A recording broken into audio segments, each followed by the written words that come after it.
마스크를 쓰니까 좀 의식하죠.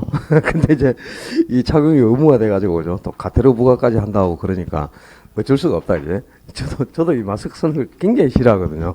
근데 이 또 마스크를 쓰고 이 수업을 하면은 발음이 좀 부정확하고 잘 안 들릴 거예요. 근데 어쩔 수가 없이 그죠. 이제 의무가 됐으니까 가급적이면 학원 내에 마스크도 좀 착용해 주시고 이 교수님들도 마스크를 쓰고 수업을 할 수밖에 없어요. 혹시 중간에 뭐 단속 나오잖아요. 그러면 안 쓴 사람은 10만 원이고 업주는 300만 원입니다. 이 과태료가. 그렇기 때문에 어쩔 수가 없죠. 좀 불편하시더라도 꼭 학원 안에서는 꼭 착용을 해주시기를 당부를 드리고, 그 다음에 이제 대구는 지금 그래도 청정구역이에요. 그죠?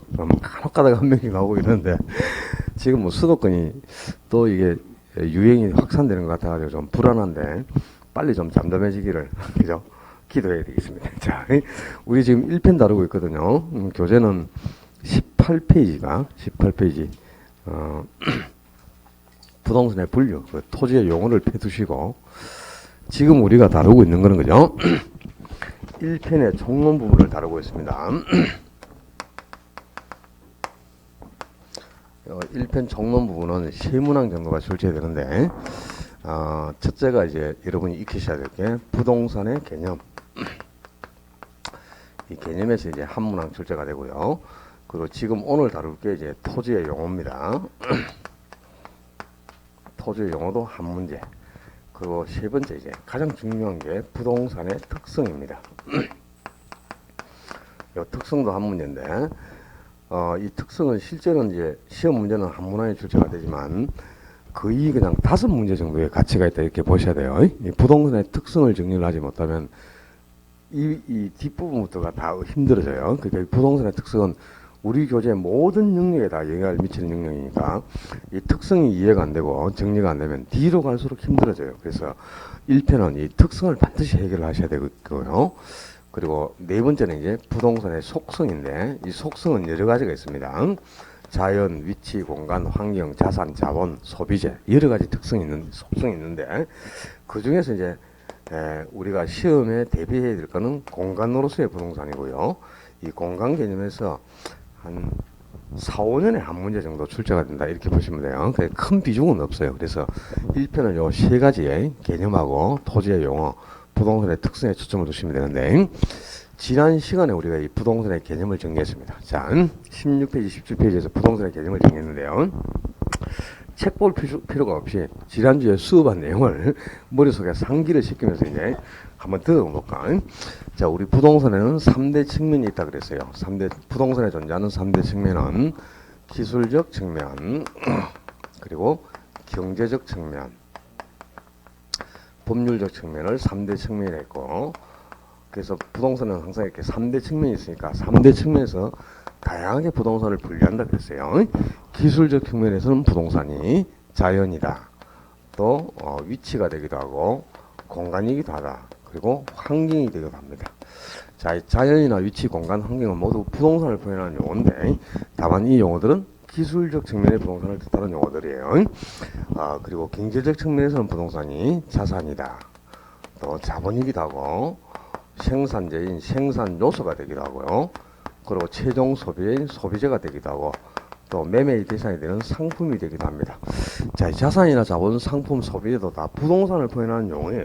다만 이 용어들은 경제적 개념의 부동산을 뜻하는 용어들입니다. 그러니까 기술적 측면의 부동산과 경제적 측면의 부동산이 구분이 안 되면 안 되겠고요. 법률적 측면에서는 부동산을 협의의 부동산과 광의 부동산으로 나누고 이 협의, 좁은 의미의 부동산은 바로 민법에서 규정하고 있는 민법상의 부동산을 우리가 협의의 부동산이라 그랬는데 민법에서는 부동산이란 토지 및 그 정착물이다 이렇게 규정되어 있고 그 이외의 물건은 동산이다 그랬어요. 그러니까 민법에서 부동산으로 규정하고 있는 물건은 토지와 정착물밖에 없고 이 민법에서 부동산으로 규정한 토지와 정착물만을 좁은 의미, 협의의 부동산이다 그랬고요. 이제 넓은 의미는 바로 협의의 부동산이 민법상의 부동산이죠. 이 민법상의 부동산을 협의의 부동산이라고 하는데 그 협의의 부동산에 준부동산 또는 뭐 의제 부동산이라고도 한다 그죠. 이 준부동산, 의제 부동산까지를 포함해서 넓은 의미, 광의의 부동산이라 그랬어요. 그리고 이 기술적, 경제적, 법률적 3대 측면의 부동산을 포괄해서, 그러니까 기술적 측면과 경제적 측면, 법률적 측면의 부동산을 전부 묶어서 말했죠. 복합 개념의 부동산. 그러니까 이 복합 개념의 부동산은 3대 측면의 부동산을 뜻하는 겁니다. 그러니까 기술적 측면, 경제적 측면, 법률적 측면의 부동산을 모두 포괄한 가장 넓은 의미의 부동산을 복합 개념의 부동산이라고 하는 거고요. 그러니까 복합 개념의 부동산은 바로 3대 측면의 부동산을 뜻하는 거예요. 그런데 이 복합 개념의 부동산과 복합 부동산은 다른 용어다, 그죠? 자, 복합 부동산은 두 개의 부동산이 결합됐다는 뜻이죠. 그러니까 물리적인 측면에서 볼 때는 토지하고 건물은 각각 별개의 부동산입니다. 근데 토지도 건물과는 별개, 건물도 토지와는 별개지만 이 두 개의 부동산이 결합이 되어서 한 개 물건처럼 일체를 이루고 있을 때, 토지와 건물이 결합된 상태로 일체를 이루고 있을 때 복합 부동산의 용어를 쓰는 거예요. 두 개의 부동산이 결합했다, 그런 뜻이고, 복합 개념의 부동산은 3대 측면의 부동산, 즉 기술적, 경제적, 법률적 측면의 부동산을 통칭하는 개념입니다. 자, 여기까지 해서 지난주에 우리가 다룬 내용 중에 여기까지 해서 이제 한 문제, 부동산의 개념을 정리했고요. 1, 2월 단계에 가면은 민법에서 부동산이 토지와 정착물이다 그랬기 때문에 이 정착물이 부동산이므로 정착물의 개념이 대단히 중요할 수밖에 없어요. 그래서 그거는 이제 기본서를 받아가지고 다음 단계에 정리할 내용이고, 자, 오늘은 이제 두 번째 토지의 용어로 갑니다. 부동산의 분류인데, 부동산은 크게는 이제 토지, 건물 이렇게 분류할 수 있겠죠, 그죠? 그러면 토지의 용어도 있고 건물의 용어도 있어요. 물론 건물을 대표하는 것은 주택이겠죠. 근데 주택의 용어도 있지만 주택의 용어는 보통 3, 4년에 한 번 정도 출제가 됩니다. 그리고 주택에 대한 용어는 여러분들이 공법 시간에 나중에 주택법이라든가 건축법에서 여러 번 들을 거예요. 그래서 좀 듣고 나서 3월, 4월 단계에 가지고 제가 정리를 해드릴 거고요. 매년 그냥 시험에 한 문제 고정되어 있는 게 바로 토지의 용어입니다. 우리 부동산에서는 토지가 중요한 거죠. 토지의 용어는 여러분들이 그 지난주 화요일 날, 그죠? 공시법 수업이 있었죠. 2차 과목 중에 공시법에 이제 공시법도 법이 두 개잖아, 그죠? 등기법하고 지적법하고 두 개죠. 그 지적법에서 지목하는 걸 들어봤어요? 지난주에 토지가 어떤 용도로 이용되느냐, 거기에 따라서 토지에 이름을 붙여두었는데 그걸 이제 지목이라 그래. 근데 지적법에는 지목이 28가지가 있어요. 근데 지적법상의 지목하고 우리 부동산 학에 있어서는 토지의 용어는 다른 겁니다. 그러니까 지적법에 나오는 지목은 토지가 어떤 용도로 이용되느냐, 거기에 따라서 28가지 이름을 붙여둔 것이고요. 우리 부동산 학에서는 토지 위에 정착물이 있느냐 없느냐, 그러니까 토지 위에 건물이라든가 어떤 물건이 있느냐 없느냐, 정착물의 유무에 따라서 토지의 용어를 20몇 가지로 나눕니다. 거의 그냥 고정적으로 한 문제가 나오는데, 첫 번째 이제 용어가 조금 어려워요. 부지, 택지, 대지, 이 세 가지를 구분하셔야 되는데, 이 대지가 또 두 종류가 있습니다. 그래서 이 대지, 1번의 대지는 흙토 받침이 붙었어요. 그리고 나중에 3번인가 4번인가 모르겠다, 번호는. 또 대지와 명지에서 뒤에 또 나와. 그 3번 아니면 4번에 보면 대지와 명지하는 게 또 있죠. 5번이가? 뭐 모르겠어. 모르겠는데 뒤에 가면 대지가 또 하나 나와. 근데 대지가 그럼 두 개니까 이제 한자를 가지고 비교를 하셔야 되겠죠, 그죠? 지금 1번에 나온 대지는 흙토 받침이 붙었고, 5번에 있는 대지는 오디자 받침이 붙어 있습니다. 받침이. 그 한자를 가지고 비교를 하셔야 되는데, 지금 이 대지가 상당히 어려운 거예요. 부지하고 택지, 대지 중에는 부지가 가장 큰 개념이고, 그리고 부지 속에 택지가 포함되고, 택지 속에 또 대지가 포함이 됩니다. 좀 어려운데 이 첫 번째 용어가 제일 어려워요. 자, 토지가 이만큼 있다고 가정해보자. 그러면 대부분의 토지는 건물을 건축할 수 있습니다. 근데 예외적으로 이제 건축이 불가능한 토지도 있어요. 만약에 이 전체 토지 중에서 노란 부분만큼이 건축이 가능한 토지라고 가정을 하자요.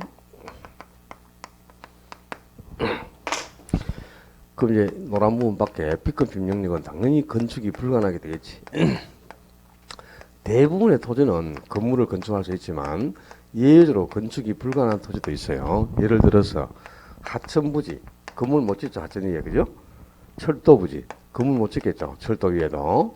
그리고 뭐 수도 용지라든가 또 뭐 맹지라든가 도로와 전혀 맞닿은 부분이 없는 토지가 있어요. 길이 없는 땅. 이런 것들은 이제 건축이 불가능합니다. 자, 토지를 건축할 수 있는지 건축할 수 없는지로 나눴을 때 건축이 가능한 토지를 택지라고 하는 겁니다. 쉽게 표현해서 이제 택지는 건축 가능한 토지 이런 뜻이거든요. 건축 가능한 토지를 택지라고 하는데 뭘 건축할 수 있느냐? 주택을 지을 수 있다. 주거지. 또 상가를 건축할 수 있어요. 상업지. 공장을 건축할 수 있다. 공업지. 그러니까 주거지, 상업지, 공업지로 이용이 가능하고 주택, 상가, 공장을 건축할 수 있는 토지. 그러니까 주거지, 상업지, 공업지로 건축 가능한 토지를 택지라고 한다 이 말입니다. 그냥 부지 중에서 이제 건축이 가능한 토지를 택지라고 하고요. 이 택지가 주거지, 상업지, 공업지로 건축 가능한 토지인데 여기서 공업지를 딱 제외하면은 주거지하고 상업지 두 개만 남게 되죠. 공업지를 빼면은 주거지하고 상업지만 남습니다. 이 주거지, 상업지만을 대지라고 하는 거예요. 이 대지가 조금 어려워요. 대지는 지적법상 지목이 28가지 지목이 있다 그랬죠. 그죠? 그 28가지 지목 중에 대라는 지목이 있습니다. 대. 지목 이름이 한 글자로 대라는 게 있어. 대. 이 지목이 대로 건축이 가능한 토지만을 대지라고 하는 거예요. 그러니까 건축 가능한 택지 중에서도 반드시 지목이 대로 건축이 가능해야 대지가 되는 거예요. 그런데 나중에 이제 지적법에서 지목을 배우시면 알겠지만 주택가 부속토지의 지목, 일반 영업용 건물과 부속토지의 지목은 대로 한다 이렇게 돼 있어요. 그런데 공업지의 지목, 공장과 부속토지의 지목은 공장용지로 한다 이렇게 돼 있거든. 그러니까 공업지는 지목이 대가 아니고 공장용지거든요. 그래서 건축이 가능한 택지에는 공업지도 당연히 포함이 됩니다. 그러나 대지는 될 수가 없어요. 그러니까 건축 가능한 택지 중에서도 지목이 반드시 뭐로 건축이 가능해야? 대로. 지목이 대로 건축 가능한 토지만 대지라고 하는 거예요. 이게 좀 어려워요. 그 다음에 이제 지적법에서는 이제 대라고 표현을 하고 있고 건축법이라든가 지금 다른 법에서는 또 대지라고 표현을 하고 있죠. 그러니까 대나 대지는 같은 거의 그냥 대동소이한 개념이죠. 지목이 대로 건축 가능한 토지만 대지라고 하는 거기 때문에 법에서 쓰는 용어만 각 법에서 다른 용어를 쓰는 거지 똑같은 개념이다 이렇게 보시면 되는데요. 이 대지에 대해서는 이제 건축법이라든가 뭐 여러 가지 법에서 쓰는 용어들이 좀 다르다 보니까 논란이 대상이 되지. 그러니까 시험에는 대지는 잘 안 나와요. 좀 어려워요. 대지는. 자, 건축 가능한 택지 중에서 지목이 대로 건축 가능한 토지만을 대지라 한다. 그렇게 기억해 두고 일단은 자, 이제 부지는 그 토지에 대한 가장 포괄적인 용어인데 이 부지는 흰 테두리가 부지다 이렇게 보시면 되죠. 그러니까 부지는 이제 건축이 가능한 토지가 있죠. 건축 가능한 토지가 뭐였지? 택지였죠.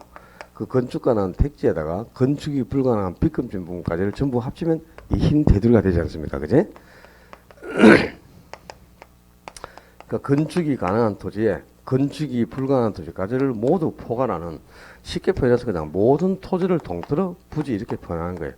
토지에 대한 가장 포괄적인 용어죠. 토지는 건축이 가능하거나 불가능하거나 둘 중에 한 개 되죠.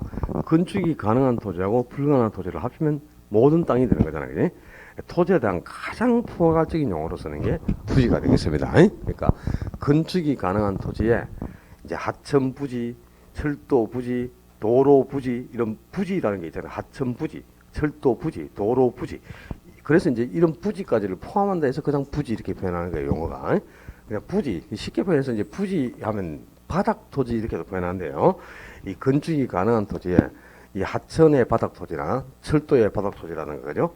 뭐 운동장의 바닥 토지라든가 이런 것들까지를 포함하는 가장 넓은 포괄적인 용어가 부지가 되겠어요. 그 부지 중에서 이제 건축이 가능한 토지만을 뭐라고? 택지. 택지라고. 택지 중에서도 지목이 반드시 대로 건축이 가능한 주거지, 상업지만을 대지라고 하는 거예요. 조금 이제 어려운데, 이 대지는 시험에 거의 안 나옵니다. 안 나오는데, 논란 대상이기 때문에, 부지하고, 택지는 종종 등장합니다. 그러니까, 최근에 이제 부지, 건축 가능한 토지에 이 하천 부지와 철도 부지 등 건축이 불가능한 토지를 포괄하는 가장 넓은 용어가 부지다. 그리고 주거지, 상업지, 공업지로 건축 가능한 토지를 택지라고 한다. 이거는 이제 지문으로 종종 등장하니까요. 두 개 정도의 개념은 기억에 두는 게 좋고, 두 번째 용어, 아주 중요한 용어예요. 시험에 가장 빈번하게 출제되다시피 하는데, 후보지와 이행지, 요 두 개 용어를 구분하는 건 대단히 중요합니다. 최근 시험에서 거의 그냥 매년 출제된다 이렇게 보시면 돼요. 후보지나 이행지는 모두 두 개가 다 용도가 지금 다른 용도로 바뀌고 있는 상태예요. 그러니까 쉽게 표현해서 용도가 변경 중에 있는 토지다 이 말이에요. 용도가 전환 중에 있고 이행 중에 있다 이렇게 표현하는데, 전환 중이다 이행 중이다 이 말은 다른 용도로 바뀌는 상태다 이런 뜻입니다. 그런데 이제 큰 지역 간에 바뀔 때는 전환 중, 소분류된 지역 간에 바뀔 때는 이행 중 이렇게 표현하는데 똑같은 말이에요. 그냥 용도가 다른 용도로 변경 중이라는 뜻이거든. 제가 풀어주는 대로 이해를 하시면 돼요. 후보지는 용도 지역 상호 간에, 용도 지역 상호 간에 용도가 다른 용도로 변경 중에 있는 토지다. 이에 비해서 이행지는 용도 지역 상호간이 아니고 용도 지역 내에서 용도가 다른 용도로 변경 중인 토지다. 그러니까 이제 이 후보지나 이행지를 구분하는 가장 중요한 포인트, 시험 포인트는 지역 상호간의 용도가 변경되느냐, 지역 내에서 용도가 변경되느냐, 상호간이냐 내에서냐, 이 단어를 가지고 후보지와 이행지를 구분하는 거예요. 상당히 이것도 어려운 용어야. 우리 감정평가상으로는요, 용도 지역을 크게 어떻게 구분하느냐, 용도 지역을 크게 이제 대분류하면요,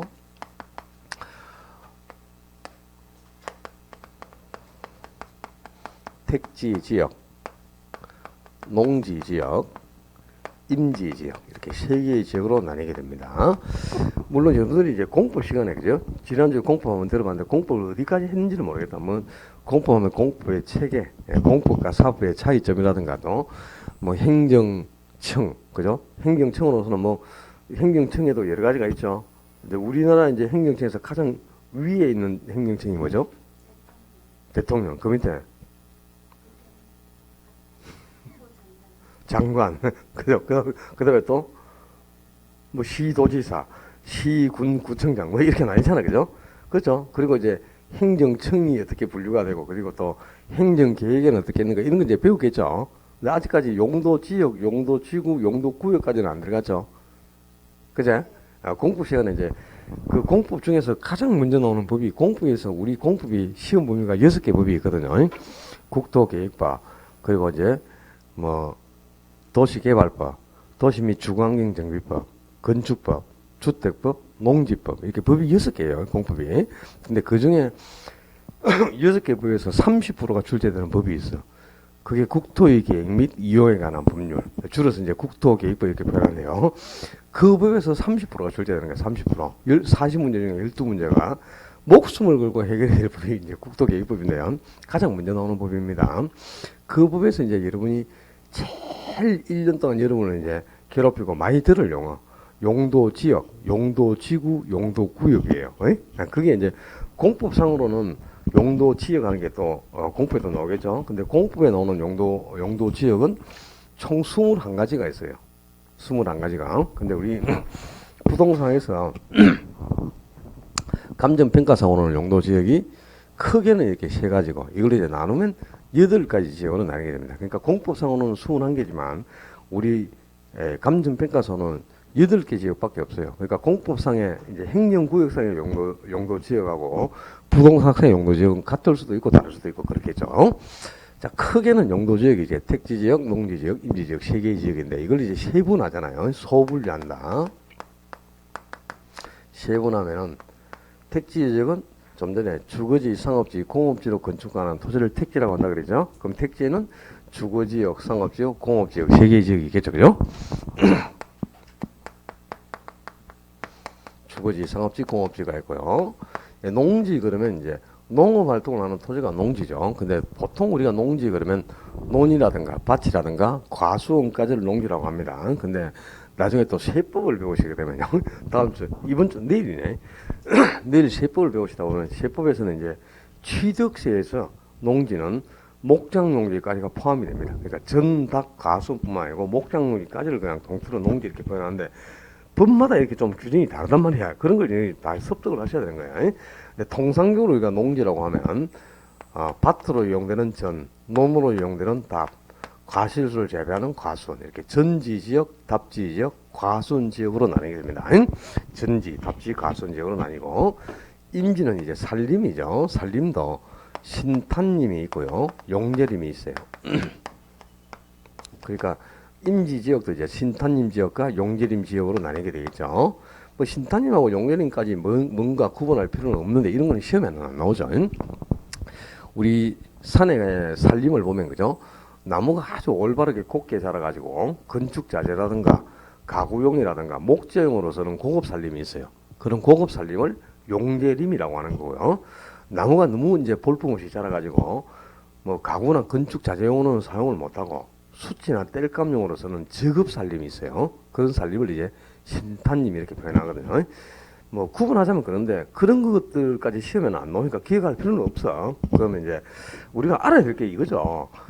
후보지든 이행지든 용도지역이 지금 다른 용도로 빙빙 중에 있는 상태인데, 자, 후보지는 용도지역, 그러니까 택지지역, 농지지역, 임지지역, 이 지역 상호 간의 용도가 바뀐다 그러잖아요. 지역 상호 간. 그러니까 무슨 말이냐. 택지지역, 농지지역, 임지지역 상호간의 용도가 바뀌니까 택지가 농지로, 택지가 임지로, 농지가 택지로, 농지가 임지로, 임지가 농지로, 임지가 택지로. 이렇게 택지, 농지, 임지, 지역 상호간의 용도가 바뀌어야 되니까 요 세 개의 지역 간에 상하로 이렇게 용도가 바뀌어야 돼. 그러면 이건 후보지다 이런 뜻입니다. 이행지는 이제 뭐냐. 용도 지역 내에서 용도가 바뀌는 거예요. 이 지역 내에서 이 말이 상당히 어려운 용어예요. 용도 지역 내에서 이 말이 무슨 말이냐. 지금 택지 지역이 주거지, 상업지, 공업지가 있죠. 그럼 택지 지역인 주거지, 상업지, 공업지 내에서 용도가 바뀐다 이거예요. 주거지가 상업지로, 주거지가 공업지로, 공업지가 상업지로, 상업지가 공업지로. 또 농지 지역이 전닭 가수원이 있잖아요. 그럼 농지 지역인 전닭 가수원 내에서 전이 답으로, 답이 가로, 가가 답으로, 가가 전으로. 또 임지적인 신탄림 용예림 내에서 신탄림 용예림, 용예림이 신탄림으로. 이렇게 택지 지역인 주거지, 상업지, 공업지 내에서, 농지 지역인 요 세 가지 내에서, 농지 지역 내에서, 임지 지역 내에서. 그러니까 요 세 가지 내에서, 또 요 세 가지 내에서, 요 두 가지 내에서 용도가 이렇게 바뀌어야 돼. 그럼 용도가 반드시 좌우로, 그죠? 세 가지, 두 가지 내에서 바뀌어야 되니까 좌우로 용도가 바뀌어야 돼요. 그래야 이행지가 된다 그 말입니다. 어렵죠. 그러니까 상하로 용도가 바뀐다. 그러면 후보지. 좌우로 용도가 바뀌면 이행지가 되는데 용도지역을 이렇게 상하 좌우로 나눌 수가 있어요. 8개 지역까지를 그죠? 그래 이제 구분이 되는 건데요. 자, 우리 칠판 보고 답을 해봐. 농지 지역이 택지 지역으로 바뀌고 있어요. 그럼 뭐지? 후보지가 되어 있죠. 택지가 임지로 바뀔 수도 있죠. 그러면 택지가 임지로 바뀐다니까 상하지. 그 뭐 후보지라. 주거지역이 상업지역으로 바뀌고 있어요. 이행지. 가수원이 전으로 바뀐다. 신탄님을 용례로 바꾼다. 이행지. 답이 상업지로 바뀌고 있다. 그렇습니다. 자, 이게 이제 중요한 거다. 그러니까 자 이행지는 반드시 요거 세 가지, 또 요 농지적인 전납 가수는 세 가지 내에서, 임지적인 요 두 가지 내에서 용도가 바뀌어야지. 요 8개 내에서 바뀐다고 이행지가 되는 게 아니다. 즉 답이 상업지로 바뀌는 거는 상하로 바뀌는 거니까 농지 지역이 택지 지역으로 바뀐다 그 말하고 같은 거예요. 만약에 용제림 지역이 공업지로 바뀌잖아요. 그럼 이거는 임지 지역이 택지 지역으로 바뀌고 있다 그 말하고 똑같은 겁니다. 그러니까 이렇게 상하로 바뀌는 거는 전부 다 후보지가 되는 거예요. 이해됐죠 이제? 중요한 거라니까. 그러니까 이게 상하로 바뀌었냐 좌우로 바뀌었냐를 가지고 구분을 해야 되고, 지문으로 나올 때는 그죠? 사례를 가지고 나올 때는 상하냐 좌우냐 이걸 가지고 구분을 하셔야 되고, 지문으로 나올 때는 상호간이냐 내에서냐 이 단어의 핵심이 있는 겁니다. 이걸 이제 반대로 되니까. 자, 꼭 이제 구분을 안 하면 안 되는데요. 이 지역이 지금 농지 지역이 있어요. 농지 지역이 있는데 택지 지역으로, 농지 지역이 택지 지역으로 바뀌었습니다. 그럼 이건 뭐가 될까요? 농지 지역이 택지 지역으로 바뀌었어요. 그럼 뭐다? 그럼 큰일 나요. 거기를 이제 내년에 만난다 이렇게 됩니다. 후보지가 아니에요. 잘 들어야 돼. 그러니까 구글을 잘해야 돼. 구글을. 자, 농지 지역이 택지로 지금 바뀌고 있는 상태라. 그럼 이걸 농지로 분류해야 할까, 택지로 분류해야 할까 애매하죠. 농지 지역이 택지지로 변경 중에 있다 이 말이야. 바뀌는 상태다. 그럼 뭐로 분류해야 될지 애매하죠. 그때는 당연히 후보지라고 하는 겁니다. 후보지. 그러니까 농지 지역이 택지지로 변경 중에 있다 이 말이야. 변경 중, 바뀌는 중이라. 진행형, ing, 지금 현재 진행 중이라. 그럼 이때는 후보지라는 표현을 쓴단 말이에요. 후보지. 택지 후보지를 해야죠. 근데 농지 지역이 택지지로 바뀌었어. 택지지로 바뀌었다 이 말은 이 지역이 이제 농지 지역에서 택지지역으로 변경이 다 완료됐다는 뜻이죠. 그럼 택지지역이 됐지 않습니까? 다 바뀌어버리면 그죠? 그럼 택지지역이 됐기 때문에 그때는 택지지역을 해야지 후보지라는 용어는 쓰지 않는다 이 말이야. 그러니까 후보지나 이행지는 자 봐봐 용도가 변경 중에만 붙이는 용어예요. 바뀌고 있는 상태에서만 지금 현재 용도가 다른 용도로 바뀌고 있는 상태에서는 후보지 또는 이행지라고 합니다. 만약에 농지 지역이 택지지로 바뀌고 있는 상태다. 그건 택지 후보지죠. 주거 지역이 상업지로 바뀌고 있는 중이라. 그러면 상업 이행지가 되는 거죠. 상업지로 지금 이행 중이죠. 바뀌는 상태니까. 그러면 이행지라는 표현을 써야죠. 근데 주거 지역이 상업지로 다 바뀌었어. 그럼 상업지역이 됐지. 그때는 상업지역이라고 해야지. 그죠? 그러니까 후보지나 이행지는 언제만 용도가 바뀌고 있는 상태에서만 붙이는 용어다 이 말입니다. 오케이? 자, 거기까지 이해해두고 요 지역 상호간의 용도가 바뀌느냐 지역 내에서 용도가 바뀌느냐를 가지고 후보지나 이행지를 꼭 구분하고 계셔야 돼요. 아주 중요한 용어예요. 그 다음에 세 번째 용어 역시 중요합니다. 토지 용어 중에 출제 빈도가 그동안에는 가장 이제 시험에 빈번하게 출제된 게 세 번째 용어 필지와 획지를 구분하는 거예요. 필지와 획지는 상당히 이제 우리 시험에 가장 많이 등장하는 용어죠. 필지는 이건 이제 법에서 쓰는 용어인데요. 이제 법에서 쓰는 법률적 개념이에요. 그러니까 왜 이게 법률적 개념이냐? 이거는 등기법이라든가요, 지적법에서 쓰는 용어입니다. 등기법, 지적법상으로 등기법상으로 토지를 등기할 때, 지적법상으로 토지를 등록할 때 사용하는 등기나 등록의 단위를 필지라고 하는데요. 지적법에서 필지를 어떻게 정의해 놓고 있느냐? 필지란 수업 중에 그죠? 바로 들이대고 사진을 찍으면 안 돼요. 깜짝 놀란다니까. 이게 초상권 침해하시면 안 된다니까. 내 고소 들어갑니다. 찍을 때는 미리 찍겠습니다 얘기를 해. 그래야 또 표절 이렇게 취하잖아요. 표절 취한 상태에서 찍어야지. 선생님들이 이제 판사하고 있다가 찰칵 소리가 나잖아요. 그죠? 깜짝 놀랍니다 진짜. 그래가지고 좀 그 수업 중에 사진 좀 촬영하지 못하게 해라 이런 요구도 막 하거든 교수님들이 저한테. 그렇게 하는데 가급적이면은 이제 혹시 중간에 찍는 게 아니고 이게 필기를 하기 전인데 지우려고 하잖아. 그죠? 그때는 잠시만요 하고 찍어야 되겠지. 근데 지우기 전까지는 가급적이면 저는 가급적이면 안 지우려고 하는데 오늘은 좀 지워야 되겠네.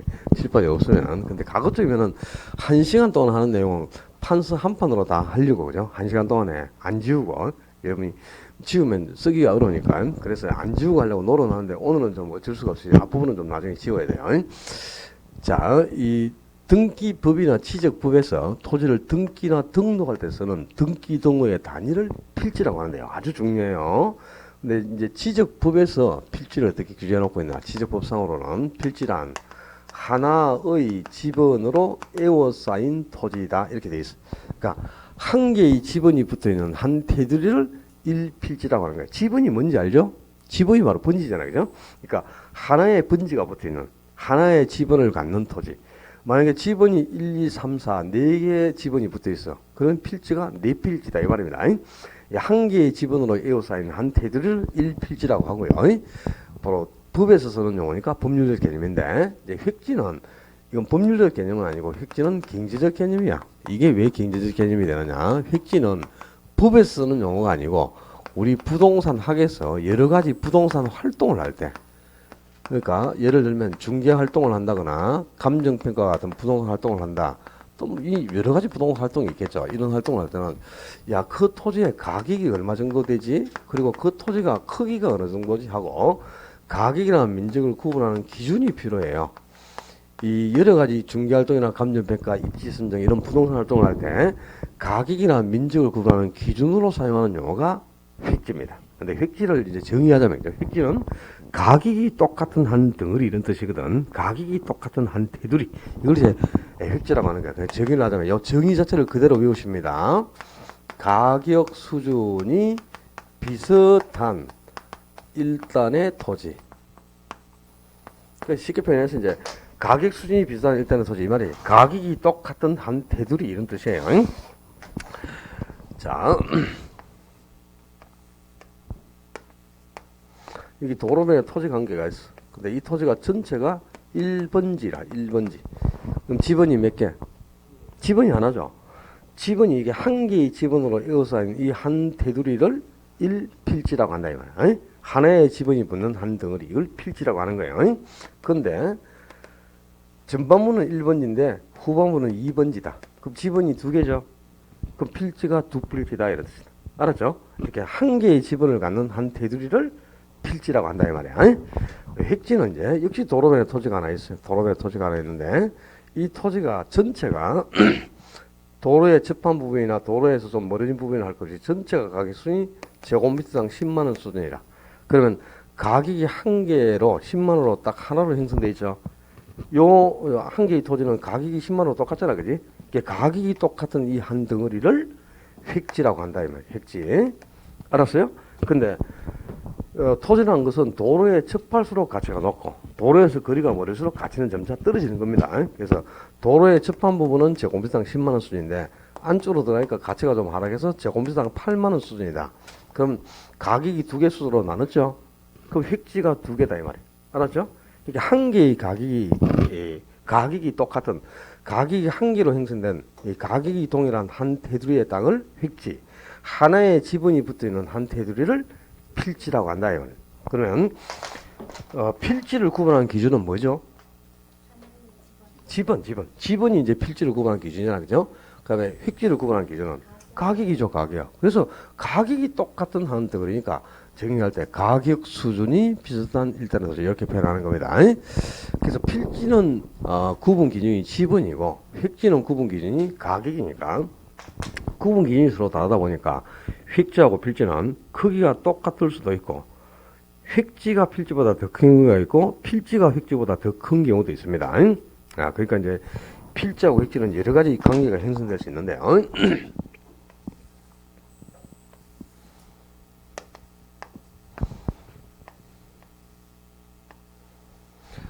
자, 도로변에 토지가 하나 있는데 이 전체 토지가 지번이 1번지라 지번이 한 개예요. 근데 가격 순도 이 전체가 제곱미터당 10만 원으로 똑같아요.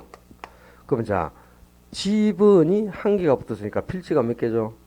한 개. 필지가 한 개고, 그죠? 가격 순도 하나로 똑같이 형성돼 있지. 그럼 획지도 한 개죠, 그죠? 이건 이제 한 개의 필지가 하나의 획지로 구성되어 있기 때문에 필지하고 획지의 크기가 똑같은 거죠, 그지? 그렇죠? 근데 이제 여러 개의 또 필지가 모여서 한 개의 획지를 형성할 수도 있어. 또 여러 개의 획지가 모여서 하나의 필지를 구성할 수도 있습니다. 그러니까 한 개의 필지가 여러 개의 획지로 구성되는 경우도 있다 이 말이야. 자, 이게 전체가 1번지 토지입니다. 1번지. 지번이 몇 개고? 한 개. 그럼 필지가 몇 개? 하나는 뜻이죠. 그런데 토지란 도로에서 거리가 멀어지면 멀어질수록 가치는 점차 하락한다. 자, 나중에 이제 감정평가 가서 배우실 거예요. 감정평가 하면 도로에서 거리가 멀을수록 가격이 점차 하락한다고. 거리가 멀을수록. 그걸 이제 깊이 가격 체감 원리라는 거예요. 노선까지 평가법에 가면 나오는데요. 감정평가에서. 어렵다. 지금은 우리 시험 범위에 노선까지 평가법이 제외됐기 때문에 제가 시험 칠 때는 노선까지 평가법 하는 것도 있었거든요. 제가 중에서 시험 칠 때는 회기분석법 이런 것도 있었는데 지금은 그런 게 이제 제외돼 가지고 조금 압축이 됐어요. 시험 범위가 좁아졌죠. 그러니까 여러분 지금 편한 시대에 공부하고 있다니까. 옛날에 공부한 사람들이 쉽게 자격을 땄고 지금은 중개사가 어렵다 막 이렇게 생각하죠. 그죠? 내가 첫째 시간에 그게 아니라 그랬지. 옛날에 공부한 사람들이 고시 공부로 합격한 사람들이야. 부동산 고시로. 지금은 그죠? 누워서 그냥 합격하는 사람들이고. 지금 시험이 진짜 쉬워졌죠.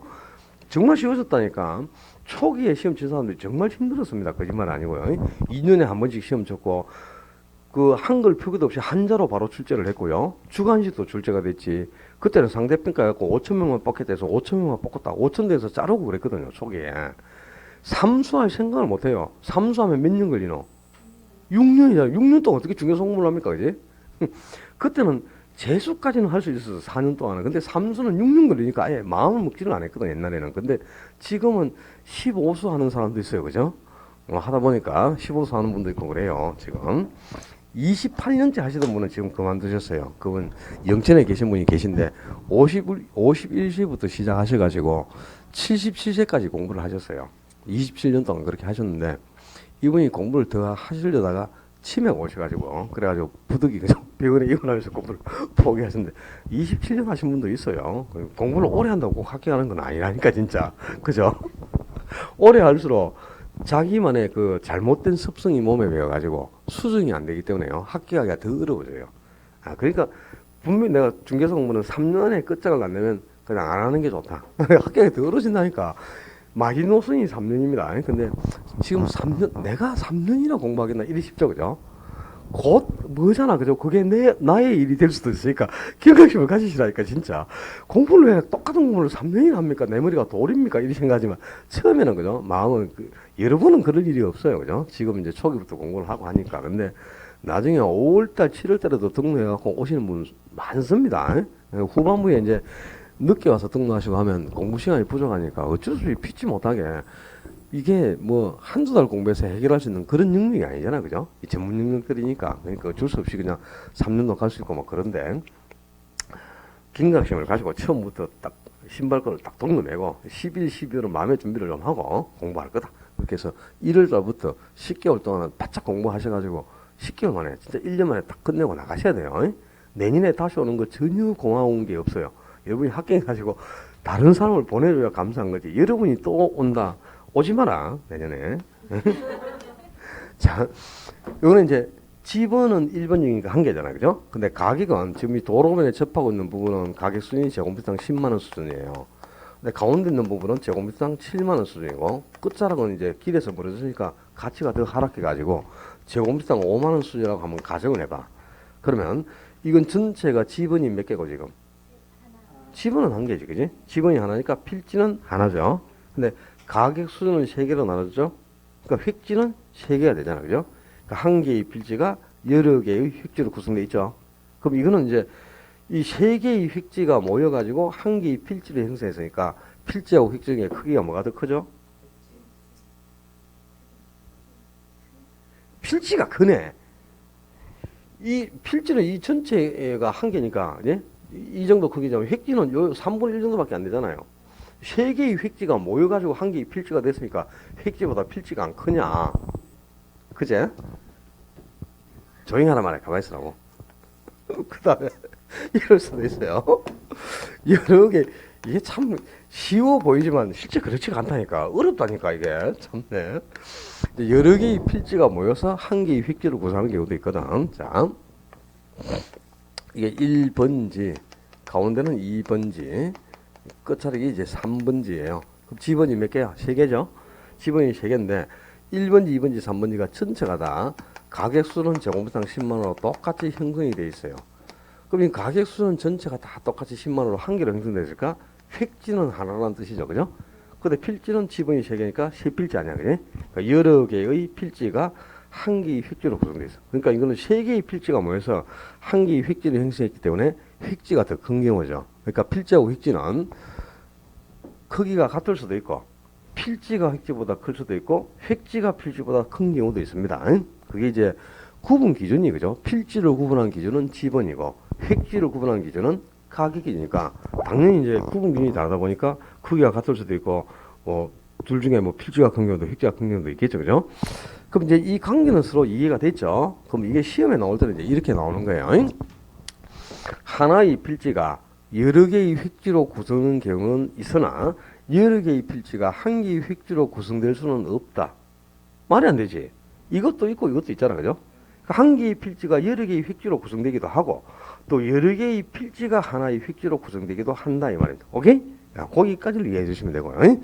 일단 뭐 이런 것까지도 다 정리를 해야 나중에 이제 감정평가로 가서 구분평가, 개별평가, 일괄평가를 이해할 수 있어요. 그래서 이걸 맛보기로 설명을 드린 거고, 우리 시험에 주로 나오는 포인트, 서술형 지문을 구성할 때 가장 많이 나오는 포인트는요, 필지 그러면 그냥 입에서 딱 돌려야 돼.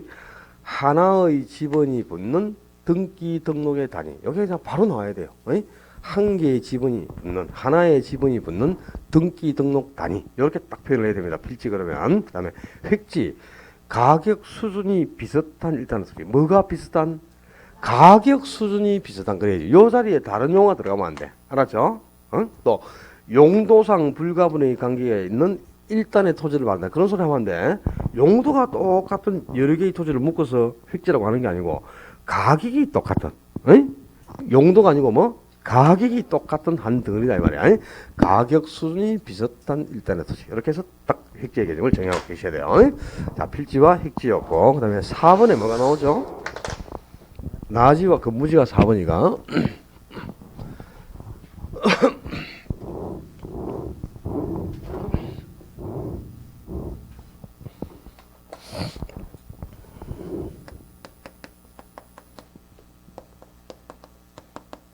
나지와 근무지 자체는 그다지 크게 어려운 건 아니고요. 요거가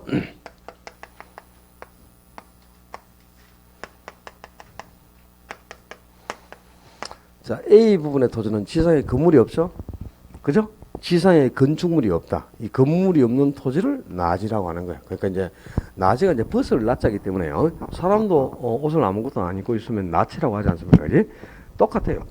토지 위에 아무것도 없다는 뜻이죠. 그러니까 이제 정확하게 나지를 정의하자면 토지 보상평가 지침에서 나지의 개념이 정리된다. 나지는 지상에 건물 기타의 정착물이 없고 지상권 등 토지의 사용 수익을 제한하는 사업소의 권리가 설정되어 있지 아니한 토지를 말한다 이렇게 돼 있어. 그건 이제 1, 2월 단계에 가지고 좀 깊이 있게 들어가야 배우는 거고요. 지금은 그냥 건물이 없는 토지 이렇게 기해요. 지상에 건축물이 없는 토지를 나지라고 한다.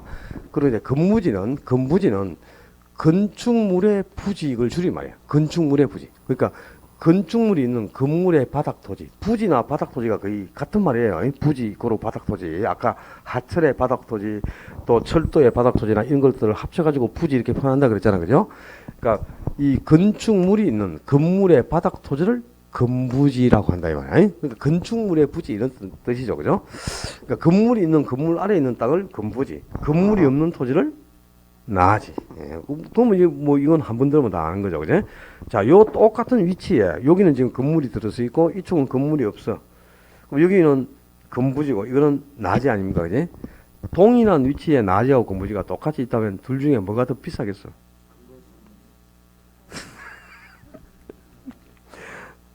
건부지 아니면 나지지 그러면 참 좀. 둘 중에 하나인데, 이게 확률 50%를 맞추기도 이리 어려운데, 오지 쓴다면 확률이 20%잖아, 그죠? 얼마나 어려지겠어, 그러니까. 5개 중에 한 개 맞추는 게. 나지하고 건부지가 똑같은 위치에 있으면, 나지가 월등히 가치가 높아요. 나지가 월등히 가격이 높습니다. 그 이유는 이제, 건부지는 건물 때문에 부지 가치가 강가가 발생했어요. 그걸 이제 전문용어로, 감정백과상용어로 건부강가라고 하는데, 그건 나중에 1, 2월 단계에 가서 배울 거다. 자, 쉽게 생각해서 이런 거야. 건물이 있으면, 지금 이게 이제 주택이 들어서 있다고 가정해보자. 그러면 요 토지는 주택이 들어서 있으면 주거지로만 이용될 수 있는 거예요. 주택을 철거하지 않으면 다른 용도로 이용을 못 하죠. 주택이 들어서 있으면 주거지 한 개 용도만 이용될 수 있고, 만약에 이걸 상업지로 바꾸고자 한다. 그럼 주택을 철거해야 되죠. 철거비가 들어가야 돼. 그리고 또 주택 철거하고 상가를 지으려면 형질 변경이 될 때까지 아주 오랜 시간이 걸리는 거예요. 그냥 굉장히 이제 가치가 많이 하락하는 거죠. 근데 낮에는 아무것도 없잖아, 그지? 그 주택을 지어도 되고 상가 건축도 가능하고 공장을 지어도 되고 여러 용도로 이용이 가능하다 이 말입니다. 그지? 철거비가 수반될 이유도 없고, 그지? 그러니까 가치가 높은 거예요. 그래서 나중에 이제 나오겠지만 건부지는 건부 강가, 건물 때문에 부지 가치가 많이 하락해 있어요. 그래서 이제 나지보다는 건부지가 낮은 금액으로 평가되는 게 원칙입니다. 건부지 가격은 나지 평가액을 초과하지 못한다. 나지 평가액을 상한선으로 평가하는 게 원칙인데, 그거는 다음 단계 가서 정리를 하고요. 그냥 오늘은 이제 이렇게만 얘기해. 나지가 건부지보다 월등히 가치가 높다. 알았죠? 그렇게 기억하고, 또 여러분들이 그 사회에서 어르신들이 토지를 이렇게 보고, 그죠? 저 나대지 이런 표현을 쓰는 거 봤죠? 나대지. 함부로 나대면 안 돼요. 모르는 상태에서는. 그러니까 나대지라는 거는 이제 나지 중에서도 아까 좀 전에 대지라는 게 있으지, 대지. 주거지 상업지로 건축 가능한 지목이대로 건축 가능한 토지를 대지란다 그랬죠. 그러니까 건물이 없는 나지 중에서도 지목이대로 건축이 가능한 주거지 상업지만 나대지라고 하는 거예요. 대지로 건축 가능한 건물이 없는 땅이다 이런 뜻입니다. 그것만 나대지라지. 나중에 지금 건물이 없지만 공장을 짓기 위해서 비워둔 땅도 있죠. 그런 공장용지야. 나대지라고 안 한단 말이야. 그냥 나지 또는 공장용지라고 하는 거지 나대지라는 표현을 쓰면 안 돼요. 그러니까 그것도 이제 구분을 다 하셔야 돼요. 나중에 가면은. 근데 지금은 어려운 거니까 좀 궁금한 게 많겠지만 그죠? 나중에 하나씩 접목을 시켜가면 다 접목을 할 수 있는데 그냥 지상에 건축물이 있는 토지를 나지, 건물이 있는 건물의 바닥 토지를 건물이라는데 나지보다는 건물지가 월등히 가치가 낮다. 건물지 가격이 싸다 이 말이에요. 나지보다는. 그렇게 참고로 알아두시고 그 다음에 5번에 이제 대지와 맹지 하는 게 나온대요.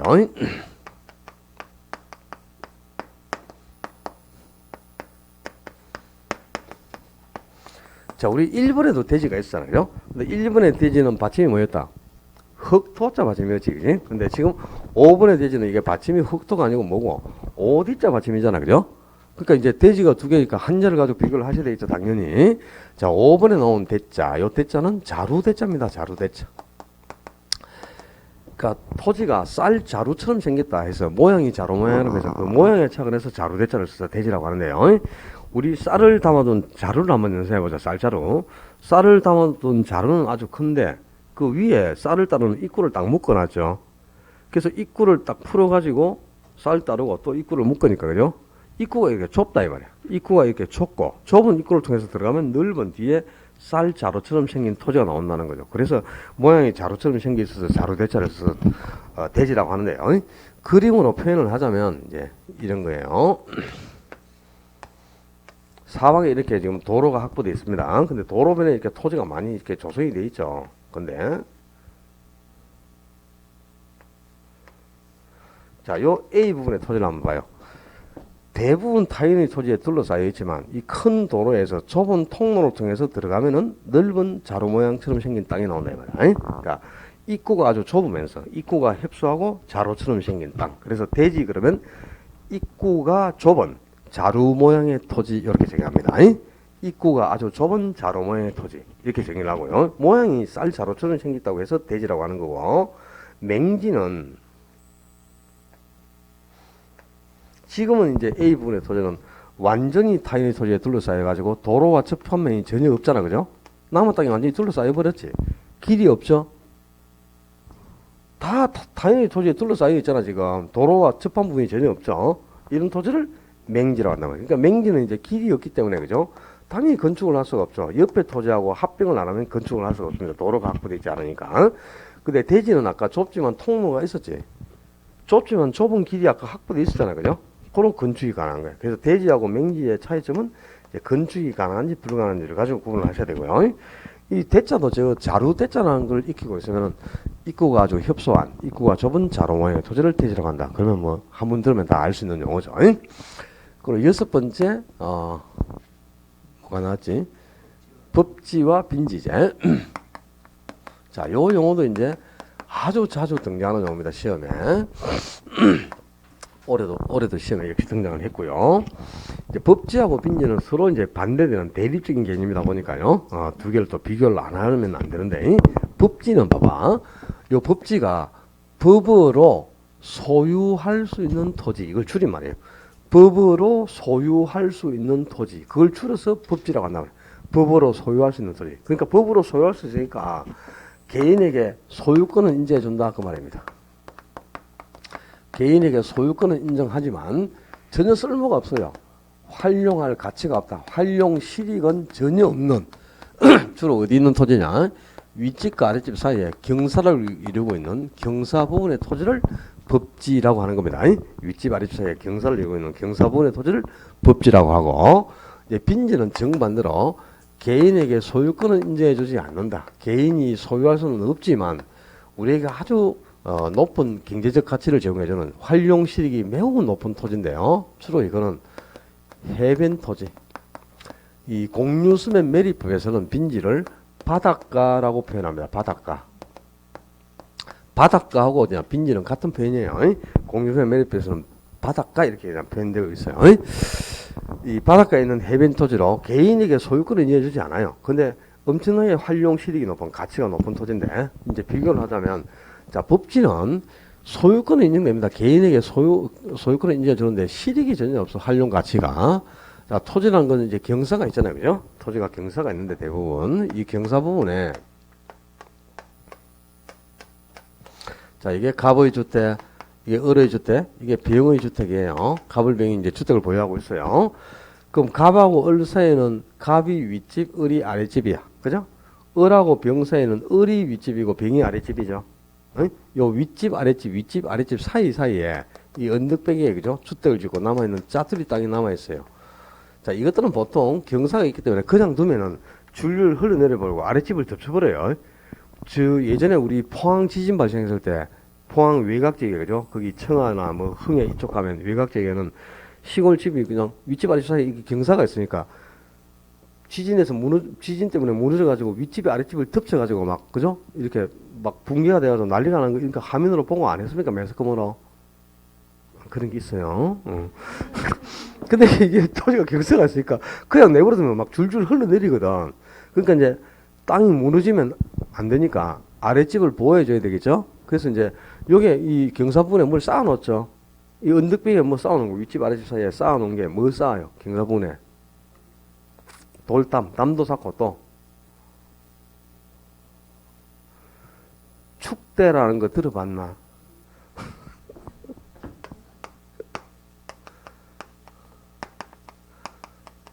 요 언덕배기에, 윗집 아랫집 사이에 경사 부분에 축대나 담장 안에 있는 이런 토지를 법지라고 합니다.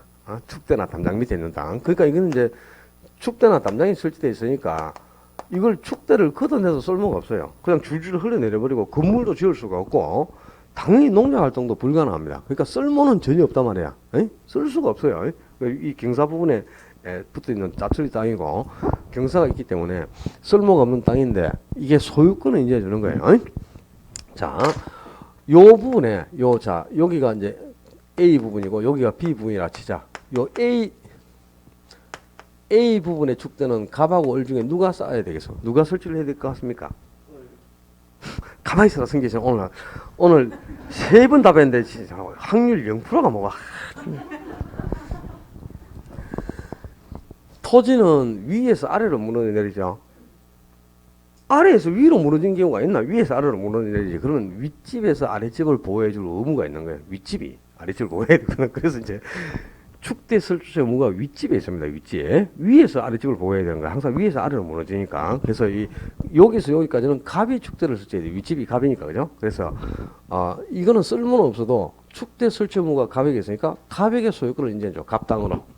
그리고 요 부분은 이제 을하고 병 사이는 을이 윗집이고 병이 아랫집이죠. 그러니까 병을 보호하기 위해서 을이 축대를 설치해야 된단 말이야. 그래서 요 부분은 쓸모는 없더라도 또 윗집인 을에게 소유권을 인정해 줍니다. 그러니까 소유권을 인정해 주는데 누구에게? 윗집 소유로. 아랫집이 아니고 윗집 소유로 소유권을 인정해 주지만 전혀 쓸모가 없는 이 축대나 담장 아래에 있는 토지를 법지라고 하는 겁니다. 왜 빈지는 이제 해변에 있는 바닷가예요. 해변에 있는 바닷가인데 자 여기 이제 바다가 있고 육지가 있습니다.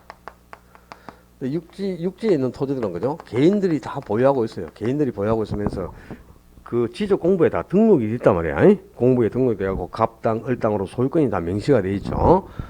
근데 여기는 바다라. 근데 바닷물이 꽉 찼을 때가 있고 바닷물이 또 쫙 빠질 때가 있죠. 자, 바닷물이 꽉 찼을 때의 높이. 여기까지 찬다. 그러면 요게 이제 찰만자를 써서 만조수위선이라고 하는 겁니다. 바닷물이 찼을 때의 높이를. 밀물과 썰물이 있으니까 바닷물이 차있다가 또 쭉 빠져나가죠. 빠져나갔을 때 여기까지 빠져나간다. 그럼 여기 이 바닷물이 빠져나갔을 때 이 높이를 간조수위선이라고 합니다. 간조수위선. 용어들이 좀 어렵지만 이게 찰만자니까 그죠? 찼을 때 높이 이렇게 생각하면 돼. 근데 바닷물이 차있다가 쫙 빠져나가요. 그럼 차있다가 빠져나가고 나면 그게 뭔가가 조성이 되죠. 뭐가 생겨납니까? 겨울이 다가온다. 겨울 바다가 참 운치가 있고 좋아요. 올 겨울에 바닷가에 가서 좀 바지락도 캐고 좀 해봐라 좀. 젠장. 참네. 이제는 요 투명 마스크 말고 이제 그죠? 투명 마스크 말고 이제 면 마스크를 차고 와야 되겠네. 그래야 이제 입 모양이 안 보이잖아, 그죠? 입 모양이 보이면 욕하는 게 보이거든. 이제 자막칠을 해야 돼. 바닷물이 이제 차이트가 빠져나가잖아요. 그럼 여기에 이제 갯벌이 형성된다면 갯벌 안 가봤어? 참네. 이 갯벌은 빈지라고 하지 않아요. 나중에 이제 1, 2월에 제가 알려드릴게요. 갯벌은 간석지라는 용어가 따로 있습니다. 예, 갯벌. 인천에 가면 간석동이라는 동이 있어요. 인천 그 바닷가에 가죠. 바닷가가 이제 갯벌이 형성돼가지고 그게 이제 굳어가지고 그게 마을로 변한 거야. 그래서 거기를 간석동으로 뭐 이런 표현을 했다던데 이 원래 갯벌은 간석지라는 용어가 따로 있어요. 그럼 빈지라는 건 뭐냐? 다른 거야. 빈지는 이제 요 갯벌하고는 다르게 그러니까 만조수위선하고 간조수위선 사이에 있는 토지는 간석지라고 하는 거고요. 만조수위선이다. 만조수위선에서 여기까지는 이제 지적공부에 등록돼 있거든요. 지적공부에 등록된 요 사이에 있는 토지가 있다 이 말이야. 그러니까 쉽게 표현해서 바다와 육지 사이에 있는 해변 토지. 여기 뭐가 있을까요? 바다와 육지 사이에 여기에.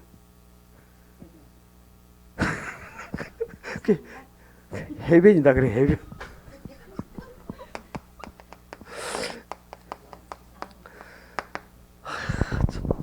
대구는 그죠? 대구는 붕지다 보니까 주변에 바다가 없으니까 내가 이해는 합니다. 이해는 하는데 이런 것도 있다. 이런 것도 바닷가에 가면 진짜 이걸 빈지라고 한단 말이야. 그러니까 바다와 육지 사이에 있는 모래사장이죠. 빈지. 이게 이제 백사장이 이제 빈지인데 이 빈지라는 백사장이 있기 때문에 우리 백사장이 있으니까 여름에 해수욕을 바닷가라 가죠. 그럼 이제 백사장 우리에게 휴양지를 일단 제공해 주잖아. 그죠? 휴양지를 제공해 주고 있고 또 밀물 쓸물 시에 이 바닷물이 나왔다가 들어갔다 하면서 바다에 있는 쓰레기를 백사장으로 이렇게 밀어내줘요.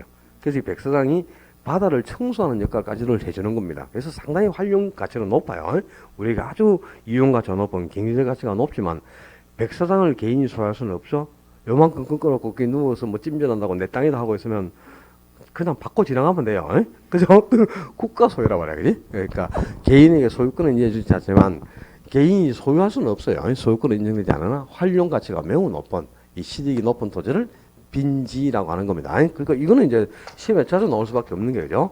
소유권이 인정되느냐 인정되지 않느냐, 실익이 있느냐 없느냐 이게 정반대 개념이잖아, 그지? 그러니까 이거 가지고 이제 자주 출제를 할 수밖에 없겠죠. 빈지, 북지까지 정리하고 또 뒤에 이제 또 여러 개가 있어요. 공지, 공안지, 포락지, 뭐 유의지, 휴안지 여러 개가 나오는데 이거 다 하고 쉬어야 되는데 이 시간이 가가지고 도저히 안 되고 여기까지 칠판은 또 지우기는 어려울 거죠. 여기까지 하고 좀 쉬면서 칠판 치우고 조금만 쉬었다 다음 분 다룹시다. 고생했습니다.